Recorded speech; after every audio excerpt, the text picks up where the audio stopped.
We are fortunate enough to have with us today Daniel Coyle. He is the New York Times best-selling author of The Culture Code, The Secrets of Highly Successful Groups. If you're on video, this is what it looks like. You should run out and buy it, which I'm sure you're going to want to do after this conversation. He also wrote The Talent Code, which was a fantastic book and also a New York Times bestselling book. The Little Book of Talent, The Secret Race, Lance Armstrong's War, and Hardball. Coyle works as an advisor to the Cleveland Indians. He lives in Cleveland, Ohio, and in Homer, Alaska. He grew up in Alaska, and he kind of goes back and forth between Alaska and Ohio. The book is an awesome book, and he's a really great guy. Dan, welcome to the Bregman Leadership Podcast. Hey, it's good to be here. Thanks for having me, Peter. So Dan, you wrote this book, The Culture Code, and it's very much about teams. It's about culture and it's about teams. And we'll get into the distinction between those two or kind of how they interplay with each other, I'm sure.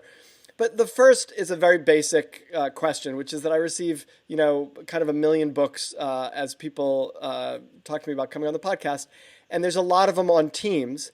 And I'm wondering and I'm sure you've read a million books on teams. So the question is, what are you adding to the conversation with this one? What motivated you to write this one?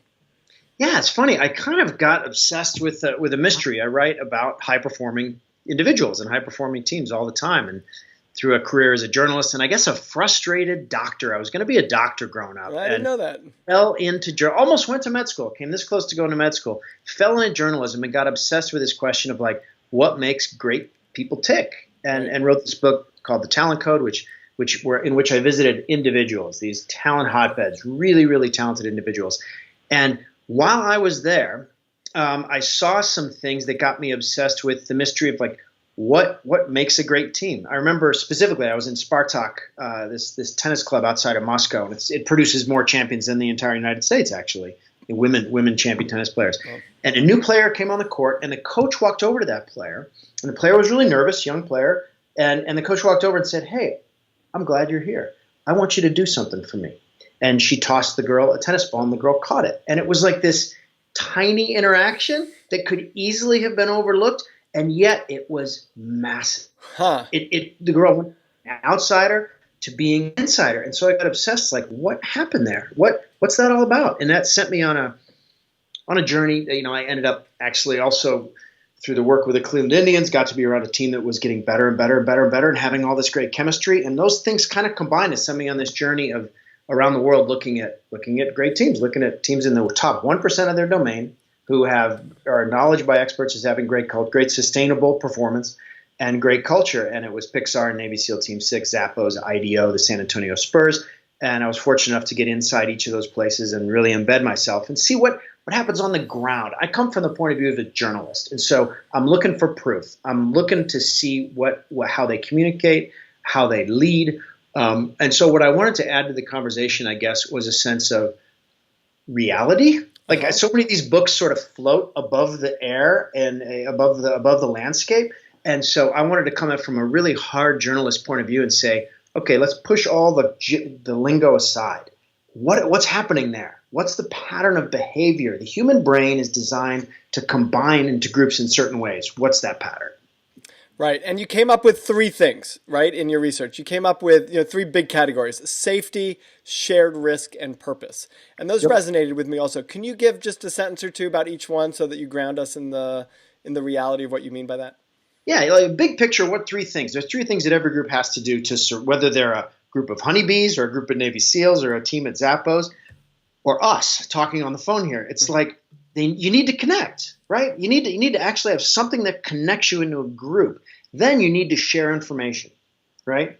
And then you need to have a direction, where are we going together? No matter what you are, those three functions have to happen. And you can almost picture a flock of birds or a school of fish moving through a complicated landscape. They got to connect, they got to cooperate, share information, and they have to have a direction in order to function as a group. And so the way our brains are built is there's this deep grammar that we use to connect. We use safety, signals of safety, this language of safety. When you feel safe, you will connect with someone. Next, how do we cooperate? How do we create and share information?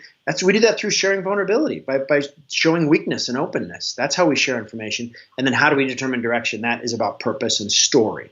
So the large picture is that if you sort of align your behaviors and get tuned into these signals, it doesn't have much to do with words, actually. It's kind of funny. It's like words are just noise most of the time. But if you get into what the scientists would call signaling behaviors, right, signal connection, signal safety, signal vulnerability to create exchange of information, and signal purpose to create a shared direction. So it's more like leadership is we think about culture as a soft skill. Mm-hmm.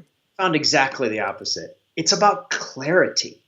Like great leaders send these signals really clearly to connect, to share information, and to create purpose. So it's not this like, oh, we just have a good vibe, we just have good chemistry in our team. No, there's an exchange going on of pattern behavior over and over again. Let me ask you a question, because I'm curious about the way you've described this. And I just came off of teaching a 5-day leadership program. And I was talking a lot about emotional courage, the willingness to feel things. And we did some exercises around it. And one of the people in the program said to me, it helps me. And this was sort of like not a sort of quote unquote soft guy. Uh-huh. And he said, it helps me. I was having a hard time connecting when you said emotion. And then what he next said surprised me. He said, but if you use, because I'm talking to them about where they feel it in their body. If you're feeling something, where in your body do you feel it? He said, if you use the word energy instead of emotion, that would be helpful to me. And I think of energy, like when you walk in the room and you feel someone's energy, like you feel like a certain way. I think of that as much more soft language than emotion, which feels to me harder.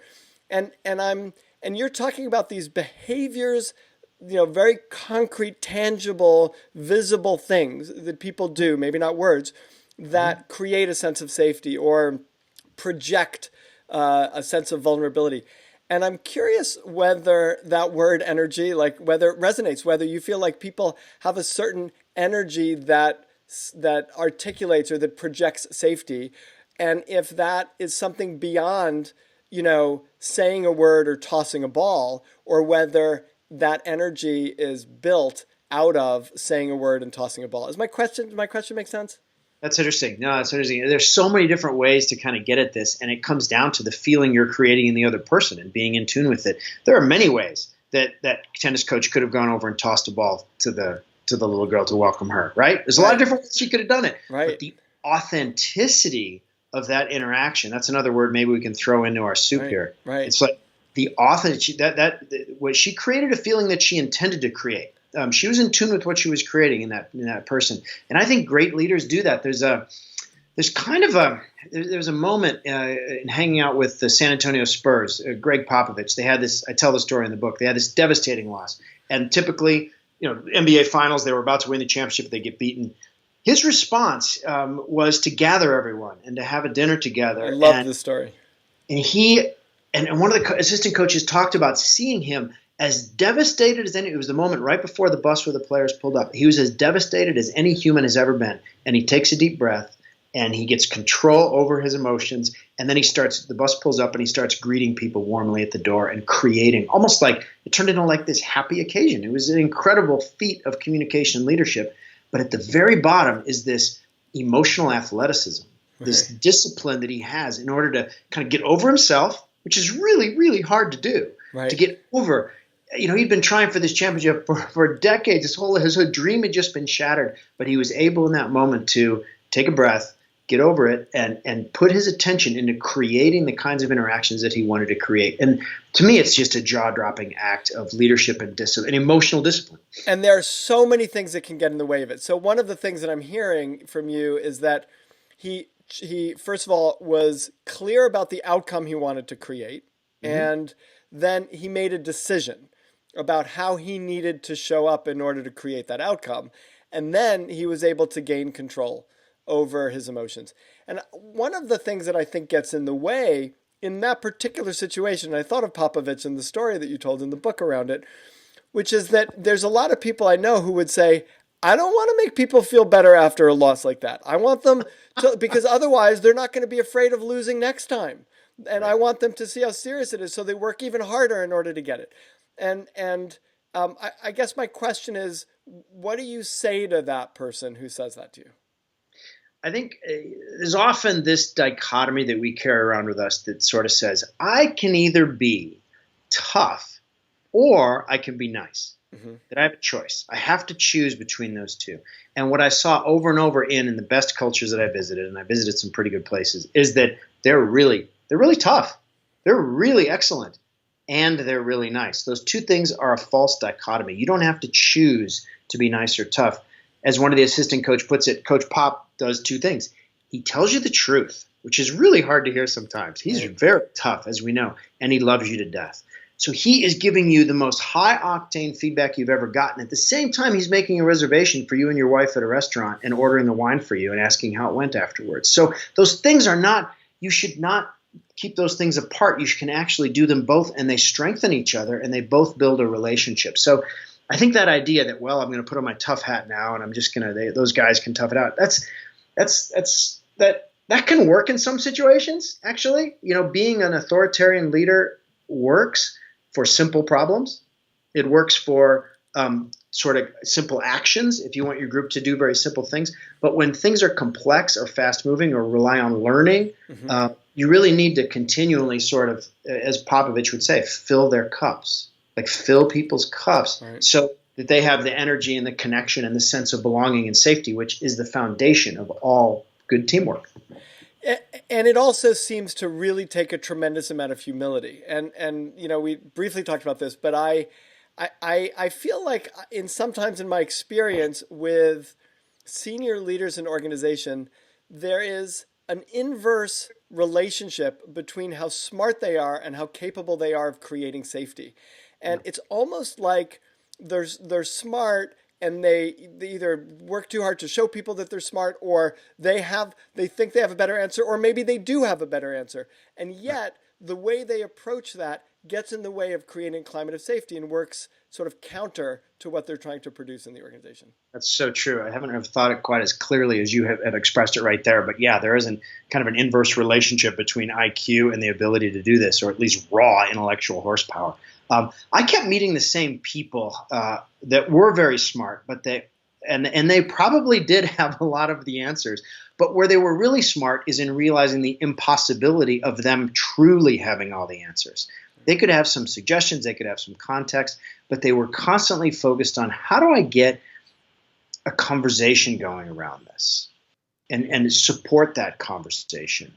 And there was a phrase that I heard from Dave Cooper, who's the SEAL Team 6 commander who trained the people who did the Bin Laden raid. And his phrase was a backbone of humility. And I love it, because we typically think of humility as meekness and as being sort of subservient in some way. And that's not accurate, actually. When you're talking about a group in which knowledge is distributed and problems are complicated, humility is not an option. It's a biological requirement. And the discipline with which you need to wield it is impressive. It's a strength when a leader admits some weakness or creates a conversation that actually shows people the truth of what's going on.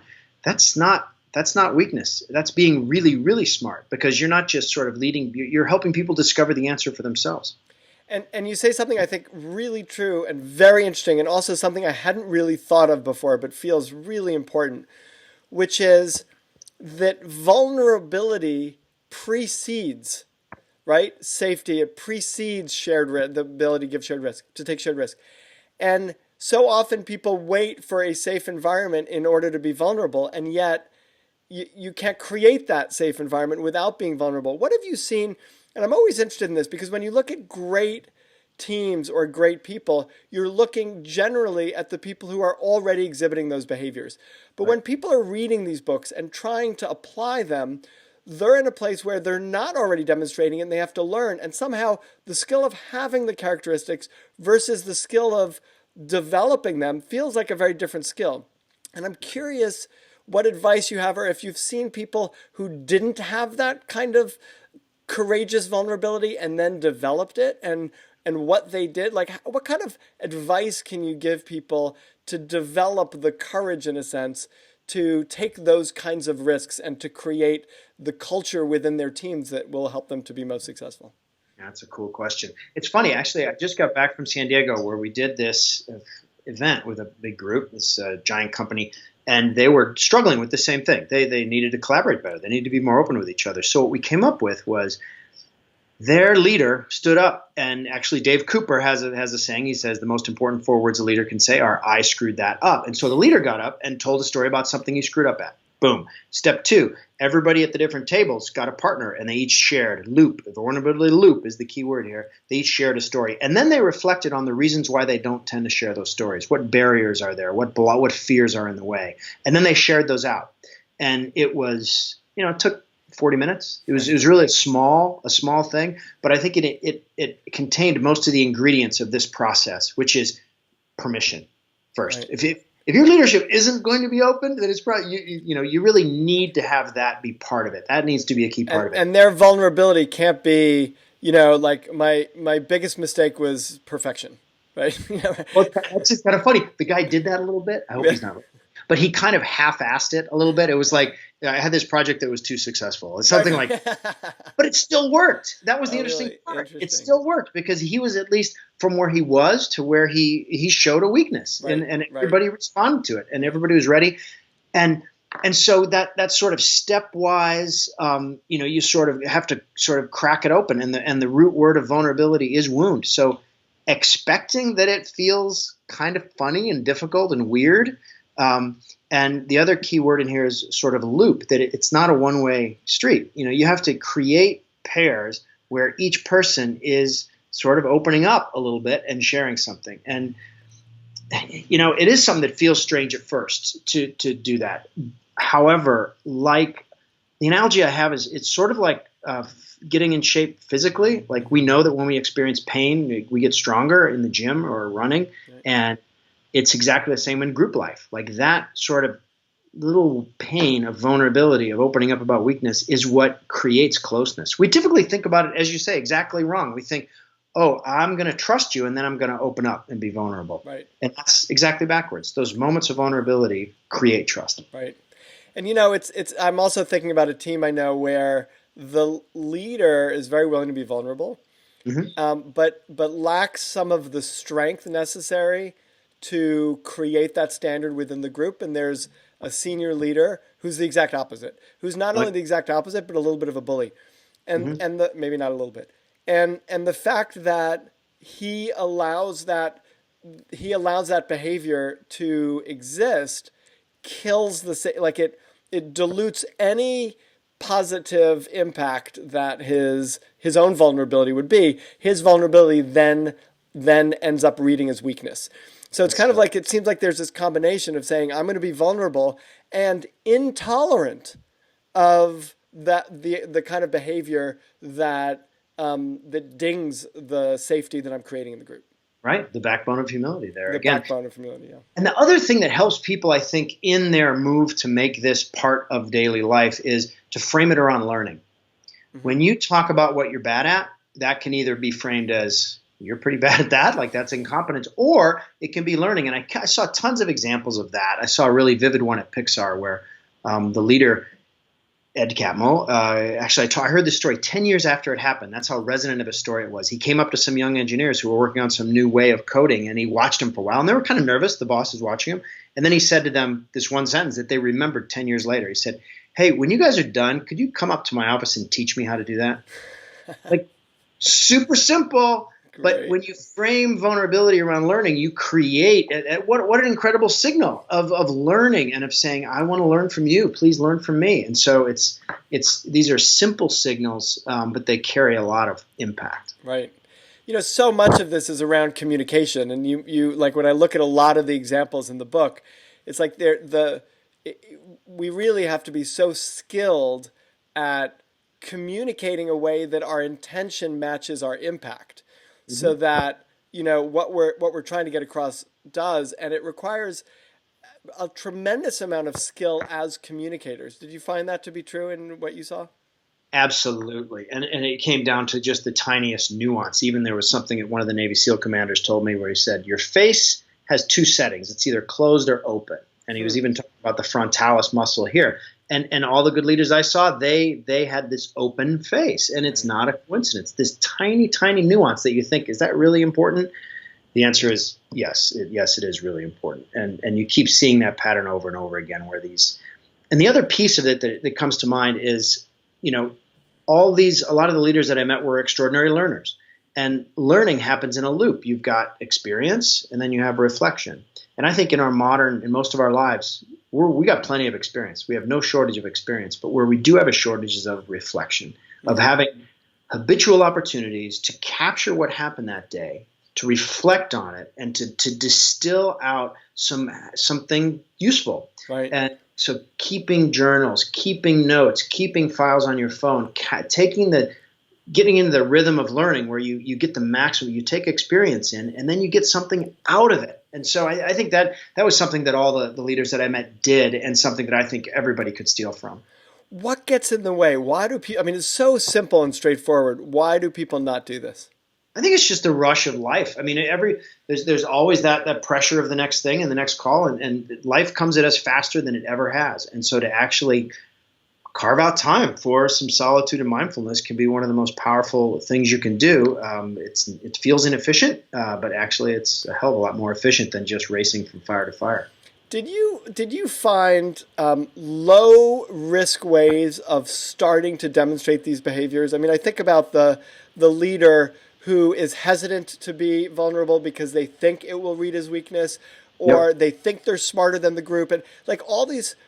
I'm kind of listening in my head to the kinds of things people might say, that might make them resistant to connection, or resistant to, focusing on purpose in a way that draws people along with them as opposed to telling them what to do. Can you offer some, kind of low risk or lower risk or ways of dipping your feet in the water around these behaviors? You bet. Here's one of my favorites is from Laszlo Bock, who now works at Humu, who used to be the head of people analytics at Google. He calls it the 2-line email. You send it to your group and you say, hey, 2 lines, please tell me one thing you want me to stop doing and one thing you want me to keep doing. I just did this with my children. Did you really? I did. I just did this. I was on a chairlift in Jackson Hole, and we were in like a gondola, so they couldn't get away. We were in, like a 5-person thing. And I said, tell me, like one thing you really love and want me to continue doing as your dad, and one thing that gets in your way. And it was, I learned a tremendous amount. What I learned was they like that I'm funny. Yep. And in one form or other, they said, I'm not patient enough. Like, I don't listen, and I interrupt. Like the youngest was, you interrupt me all the time. And I said, really? And he starts talking, and then I interrupted him. And they go, yeah, and you're funny. But I really, like, it changed the way I parent. I realized I'm not slowing down enough for what my kids need. So I think that's a great thing. Sorry, continue the story, but it just... So cool. I love that. I guess the other thing I would say, kind of easy, is think about, use the following phrase, tell me more. Yeah. I think a lot of times when we get a question as a leader, our instinct, more than an instinct, like this reflex, is to answer, right? Because someone brings you a problem, I've got the answer right here, and you try to add value. And adding value is often not the smart move. The smart move is to unearth, to surface what's really going on, surface the tension. Why did they come to you? If someone comes to you with a problem, the key phrase to use is tell me more about that. And then I guess the next thing I would say is pay attention to the size of your lunch table. When you look at the research and you look at kind of the sociometrics around this stuff, people who eat lunch at their desk alone are missing out on a huge opportunity, and people who eat with one person are missing out on one. And there are a lot of companies who've gone to these sort of bigger lunch tables in order to create that kind of dense, layered, multiple interaction that can drive connection and creativity and create closeness. I love how concrete that is. That's so smart. And then at dinner, just to continue on the parenting thing, the conversation you always have as a parent with your kids is like, what'd you do today? And then that conversation has never gone well in the history of humanity. It's never happened that you've had a good conversation. So instead of that, you lead with your failure. Find something you messed up that day, lead with that, and then see what happens. You'll be creating some vulnerability loose. You'll be creating some conversation, sending a really big signal. Hey, perfection's not what we're about. Like, Right. let's learn and let's laugh and let's talk about some fun stuff. So, yeah, those would be the things to kind of start on. That's great. I'm curious, Dan, how this book and the research in this book has changed you and your behavior. How do you do things differently than maybe you were doing before? Yeah, it's funny, that dinner table thing for sure. I coached a team, and actually they were a writing team. It was a writing competition here, and Oh, it's so a it's great middle story. schoolers doing short stories and then getting rated. It's really fun, and it was a small school. And the first few times I did it, I was the sage on the stage. I had the answers. I was like the guy, and I'm a real writer too. So Yeah. pressed, and I would give these really fascinating lectures, I thought, and it was okay. It wasn't working great. And after I got into this, I completely sort of flipped it, and just I brought in examples of mistakes I had made. My manuscripts all marked up. I really tried to, first of all, create a lot of safety by talking about what they loved writing about. I used pop songs. We'd analyze pop songs. We created this ring of feedback where everybody's giving each other feedback. I really took it from being the source of knowledge about writing to creating this really integrated team where they were giving each other really good feedback and learning every day. And we ended up, it was really fun we had a pretty successful run, and it was fun to be able to tap into that, because they're not difficult to do. I mean, it's interesting that you talk about emotion in your world, because that to me is at the core of it, where you've got to be willing to give up your conventional model of that authority figure in order to do something that is not any harder.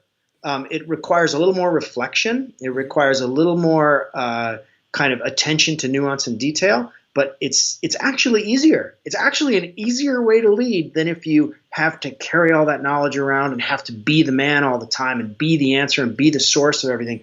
It's actually much easier when someone has a problem to say, tell me more. What do you think? Right. Because they probably have the answer way better than you do. So yeah, it would definitely sort of has had a big impact on the way you approach groups and It's teams. great. And I think about these leaders who try to who feel like they, when someone comes in with a problem, they do have the answer. They really feel like they have the answer, and they give the answer. And then because they're in a hierarchical rank kind of role, then the person probably doesn't follow up with what's going on. And one of the sad parts about that, besides the fact that we're sub-optimizing from a team perspective, is it really isolates the leader. They do end up eating at their desk because they become disconnected from the people around. And it's very lonely. I mean, that's sort of why people talk about leadership being lonely. So you're not only creating, and the culture code, this book, doesn't only sort of help you figure out it doesn't only solve for the team, but it solves for an element of leadership that I think most leaders often struggle with. Dan, it is such a pleasure talking to you. The book is The Culture Code, The Secrets of Highly Successful Groups. Dan Coyle wrote it. It's one of my favorite books of the year, and I really enjoyed reading it. And I really appreciate you being on the Bregman Leadership Podcast. Thanks so much. It's been so fun knocking around with you, Peter. Thanks so much.